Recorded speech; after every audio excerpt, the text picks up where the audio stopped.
Well, it's the time of year when a lot of homeowners may start thinking about making some renovations. Maybe you want to build a deck. Maybe you want to renovate your bathroom. Oh, we're in the process right now. And before you even get started, there's one question that needs to be answered. Do you need a permit? It can be confusing for homeowners to figure out, but it should not be ignored. In today's Angie's List report, how to determine if your project requires a permit. Mark Stauffer has lived in this home for 35 years. He's decided it's time to make some updates. Removing an inside wall to make a more open space, and actually moving the kitchen to the opposite side of the room, making it an open kitchen with an island. But before Mark could even get started with his projects, he had some work to do. There is electrical, plumbing, and structural work being done, and those all require permits. Angie Hicks, founder of Angie's List, says whether or not your home improvement project requires a permit varies depending on where you live. Unfortunately, when it comes to permits, it's really dependent on the particular municipality. So you need to check with your local building department to find out what jobs will need permits so that you can be sure that you get them ahead of time, because if you don't, it can cost you more money down the road. Angie's List says you can also typically check online, such as at your city's code enforcement webpage, for a list of projects that require a permit in your area. As a general rule of thumb, industry experts say most laws require that you not build, move, significantly alter, or add to a building without a permit. Pretty much if you're putting in any kind of foundation, or if you're doing gas work, relocating gas lines, major gas lines, or you're putting in a new service, upgrading your service from 100 amp to 200 amp, for instance, you're required for a permit. Angie's List says a lot of that is for your benefit. It actually provides you important protection.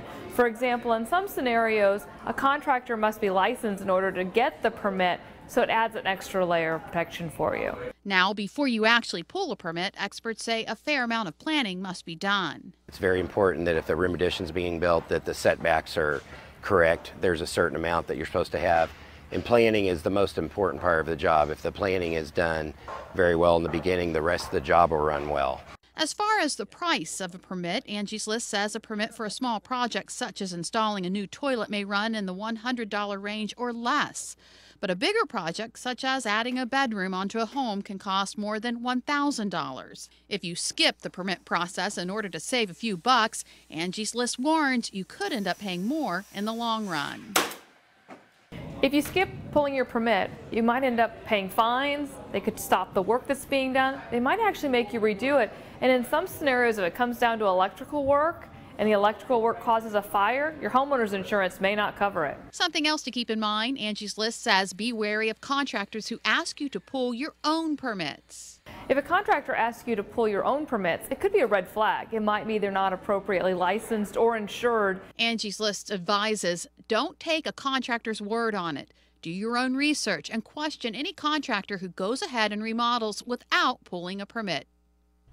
And something else to keep in mind, if you're buying or building a home, Angie's List says insist on a thorough inspection before finalizing the purchase or moving in, and secure paperwork on previous renovations. Now, the seller must provide full disclosure when selling a home.